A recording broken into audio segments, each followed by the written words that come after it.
Do you watch Joe Rogan? I've seen a couple of his podcasts. You know what is so incredible about his podcast / YouTube? What? Is that he is completely unedited.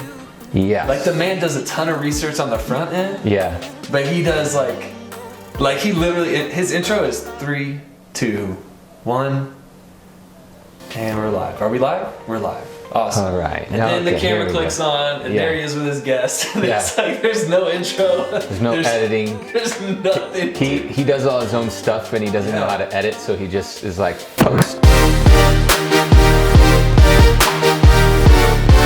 Anyways, welcome to this one. Yeah. Welcome to Guide Yummers. Welcome to the podcast. You're right. Exactly. Yeah. The last time we met, we were talking about success. Yeah. But not like a lot of folks talk about it. You work from a place of overflow. We said that in the last episode. If you listen to it or if you watched it on YouTube, it kind of got brought up of like, you know, you talk the way you talk and you post the way you post because that's what you need. Yeah. And so you motivate yourself. Yeah. And then you want to help other people become successful. Yeah. And what's interesting about that is, and we talked about this last time too, is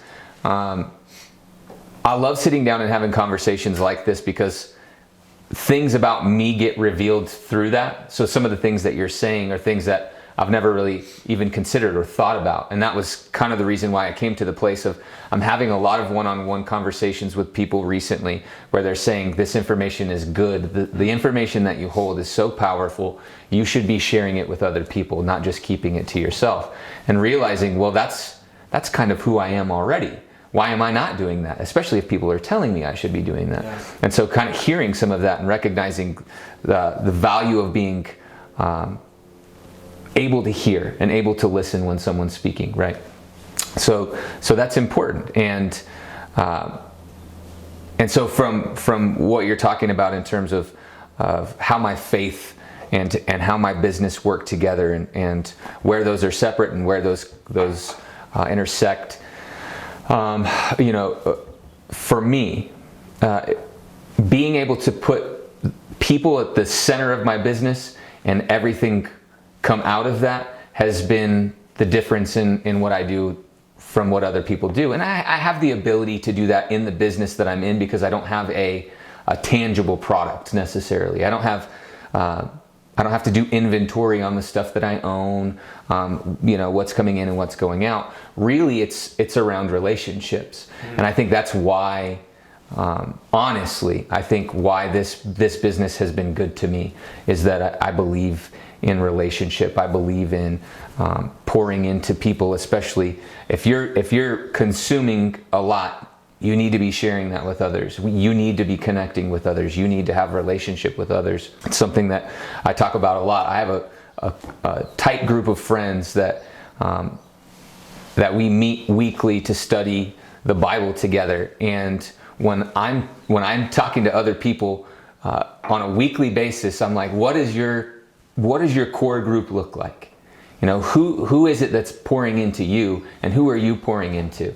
And I think that has because that's so central in my life too, that sets the tone. It creates a habit. How I interact with people in general is around things that really matter. And I think that changes how you do business. If all you are focused on is the sale all the time, people see through that. I see through that. Yeah. I'm not that kind of guy. And so I hate the hard sell. I don't ever want to be that guy. I want to get to know people, and I want them to trust me, and I want to trust them, and I want to do business together because of that. Yeah. So like you mentioned just a moment ago, you said, you know, your business is not so much about like inventory to keep up with. I mean, obviously we know like in the real estate world, like inventory is a word that you use, you know, talking about properties and things like that in your area.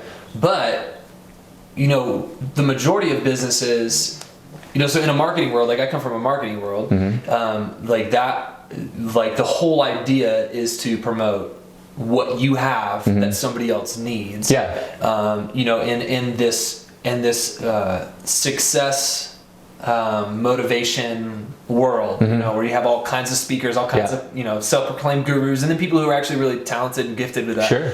Like there's a it goes beyond just the inventory. But you said it's not about inventory for me, it's about the relationships. And like for the viewers or those listening to the podcast who maybe their business is about an inventory. Maybe they have a product they're selling if they're in sales. Maybe they own a shop. Maybe they provide a service. Maybe there are other investors or brokers out there that are listening or watching. Speaking of which, if you're watching, go ahead and smash the like button, subscribe, click the little bell to get notifications while we're on it. But go ahead and do that right now. It helps with the algorithm. It really helps these videos get boosted up so that people see it and benefit from the content. But for those people who are tuning in that do have an inventory-based business, how can they focus on the relationships and make that like a focal point for their business if they are an inventory-based business? It's the same thing. You have to understand that your end user isn't just a user. And I think that when we use terms like end user, we take the personality out of that. We remove the person from that, and it's all about a transaction. So what does end user mean? For people who maybe aren't watching, what is an end user? The end user is the person who is going to use your product, to buy your product, who's going to actually use it. They're the end user. So you at the end of the day, they're the user. That's probably the best way. Exactly. Cool. Great. They're the end user. And so if we think about it from that standpoint, then it's all about numbers, right? It's all about how many likes we can get, how many subscriptions we can get, and how we can then sell that information to someone else so we can advertise on our website or whatever. And I think recognizing that those analytics are powerful and that you should leverage that. I believe that we should leverage all of the things that we're able to leverage. We shouldn't bury our talents, but recognizing that if we are just focused on metrics and numbers, then we remove the personality from that. We remove the personal interaction, and we end up being a hard seller. We being a person who is just focused on the money, just focused on the sale, and that will always just be a single transaction relationship anyway. That's interesting. In the church world, like there's this in church marketing or church, they hesitate a lot of time. You hesitate to use the term marketing, but at the end of the day, like it's a communication method. Communicating an idea, right? So, into a market, it's marketing. Exactly. So like there's an ongoing battle, like forever. Some churches are hyper focused on numbers. Some churches are hyper focused against numbers, and then there's this shifting. I mentioned in the last episode Brady Shearer with Pro Church Tools. They talk a lot about this, about metrics and being able to measure. And there's this idea of like stewarding well, like what you have. So whether that's like tithes and offerings, or it's events or people, like you're stewarding. So you need to know what you have through the numbers. So like when you're talking about measuring like the relationships and pouring into the relationships and not making it just about end user, but about the process along the way. It's really interesting how you need.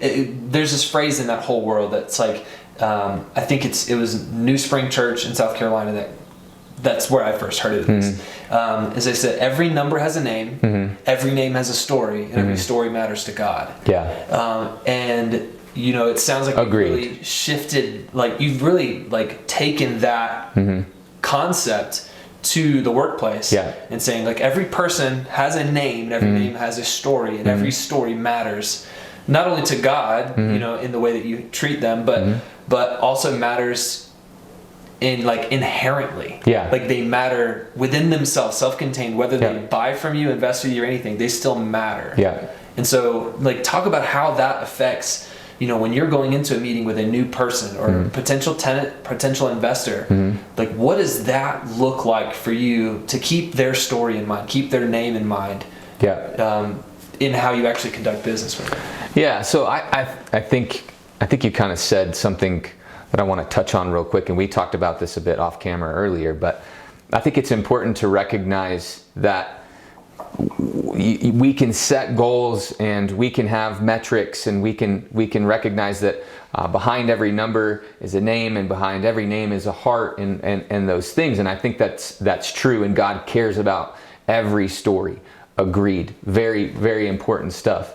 But the reality is that we can, again, when we just say behind every heart, if we don't have an actual name to put to that, if there's not someone who knows that name, who's actively invested in a relationship with that person, we're not developing the relationship. Wow. We're not looking at how that impact can, or how that relationship can be best impacted, and how it can be best impacted both short-term and long-term. And the part that we were talking about off camera was, who are you becoming in the process? I think that's huge. I think that's huge no matter what business you're in. If you're in a business that has, you're selling widgets, right? You sell key blanks. I'm just thinking of things that I buy. You sell key blanks, and your end user could be a number of people, with a property management company who cuts their own keys, right? If you don't recognize that it's not just about the keys, it's about the keys, it's about locks, it's about the key machines, it's about tags, it's about all of those things that are additional income streams, of course, but they're also about meeting the need of your customer. If you never know your customer, you'll never know that those are things they need. That's good. If you never talk to your customer, you'll never know those are things they need. So if you're not focused on someone outside of yourself, if you're not looking at how can I provide value, then you aren't. Wow. How could you?